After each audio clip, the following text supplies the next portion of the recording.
Hi everyone, it's 12:10 p.m. here in Vienna, Austria, and in the Philippines, it's 7:10 na ng gabi. So ngayon guys, nagluto ako ng adobong pinatuyo.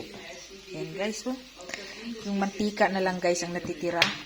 Yan guys, oh, tingnan nyo guys, ay napakasarap ng aking adobo. Sira na naman ang diet natin ito guys.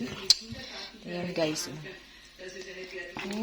Tingnan nyo guys. Tuyo talaga siya guys. Yung sinadya ko talaga siya guys na pinatuyo. Ayan. Kasi parang mas masarap.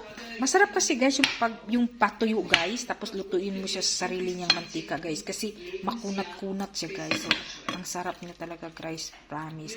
Pero, kumuha naman ako guys ng konting sauce. Ayan guys, so yung konting sauce kinuha ko. Ayan guys. So, luto na talaga siya guys. Tingnan nyo guys, so mantika na lang guys.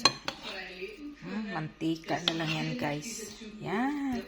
So, luto na to guys. And of course guys, kapag ganito yung ulam natin guys. So, kahapon kasi guys, nag-udong lang ako. Kaya, ayun guys. So, ngayon guys, bumawi. So, at nagluto rin ako guys ng fried rice. Ayan. Ayan.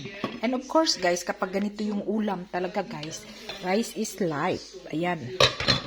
Kasi guys, yung fried rice masarap na guys eh. Parang mas masarap ito yung partner sa plain rice. So, eto guys, kain tayo guys. Babush!